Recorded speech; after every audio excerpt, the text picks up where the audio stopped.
सभागृहामध्ये काम करणं आणि खाली मतांचं गणित जुळवणं हे खूप कठीण असतं, हे तुम्हालाही माहिती आहे. तर मग अशा वेळेला आता 3 पक्ष तिथे एकत्र आहेत. म्हणजे शिंदेंची शिवसेना, त्यानंतर भाजप आणि अजितदादांची राष्ट्रवादी. 3 पक्ष एकत्र आहेत. ज्यावेळेला महाविकास आघाडी म्हणून तुम्ही एकत्र होतात, त्यावेळेला भाजपला ती निवडणूक कठीण वाटत होती, जड वाटत होती. आत्ता सामना बरोबरीतला आहे.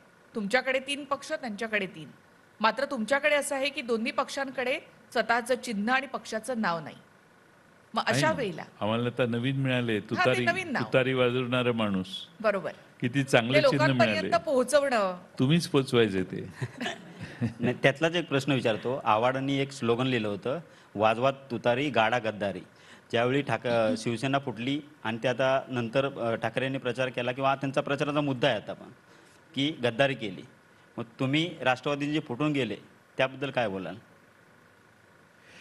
एक टू बी व्हेरी ऑनेस्ट, आमचं टार्गेट ते नाहीच. त्यांनी आमच्याकडून किती मतं काढून घेतली याची आकडेवारी बघितली तर ती फार मार्जिनल आहे. आमच्यासमोर खरं आव्हान भारतीय जनता पक्षाचं आहे. भारतीय जनता पक्षाच्या उणिवा दाखवून आम्ही 2-3% जरी मतं काढू शकलो तर महाराष्ट्रात आमचं सीटचं संख्या गणित फार बदलू शकतं. अजितदादांच्या बरोबर जे गेलेले आहेत किंवा एकनाथ शिंदे साहेबांच्या बरोबर जे गेलेले आहेत ते आमच्या पक्षातून किती मतं बाजूला काढलेली आहेत त्याची आकडेवारी जर तुम्हाला सांगितली तर तुम्ही माझ्या म्हणण्याला दुजोरा द्याल.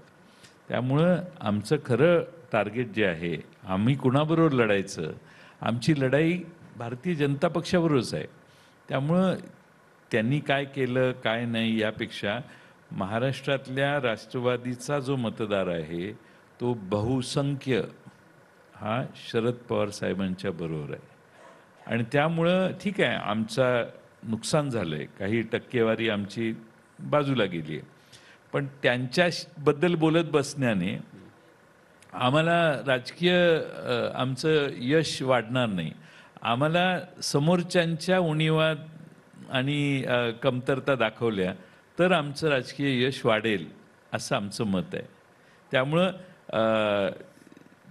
35% मतदान ज्यांच्याकडे आहे त्यांच्यावर बोलत बसायचं का ज्यांच्याकडे 4% मतदान आहे त्यांच्यावर बोलायचं, चॉईस आम्ही केलेलं आहे. आणि त्यामुळे ते काय बोलतील याच्यावर मी काही भाष्य करत नाही. आमचं टार्गेट आहे ते जे आहे त्याच्यावर आम्ही त्यांच्या ज्या उणिवा आहेत त्या दाखवणं हे आवश्यक आहे आणि ते काम आमचा पक्ष करतोय.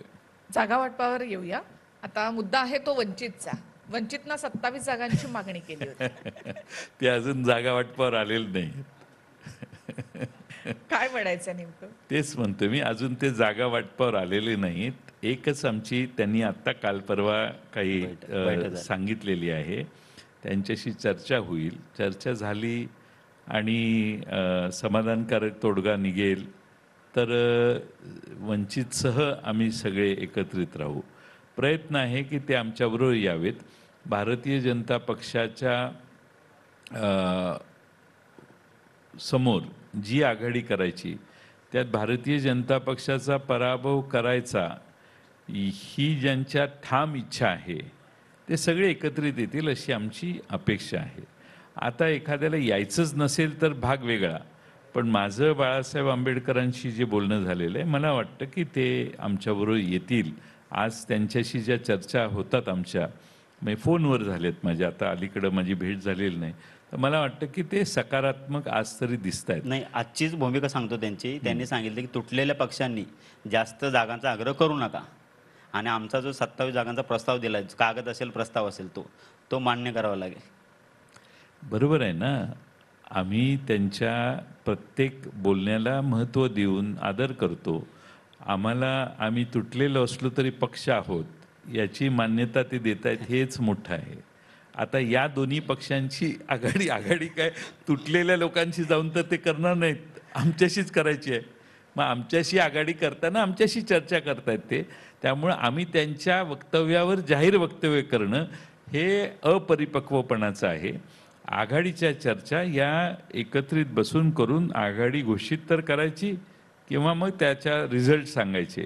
त्यामुळं बाळासाहेब आंबेडकरांनी जी भूमिका तुम्ही सांगताय, मला माहीत नाही ते असं बोललेत ते, तरी मी त्याच्यावर जाहीर प्रतिक्रिया व्यक्त करणार नाही. आमची आघाडी व्हावी आणि वंचितसह सगळे एकत्रित यावेत हाच आमचा शेवटपर्यंत प्रयत्न राहील. बघू काय होतंय आता पुढे. कोल्हापूरच्या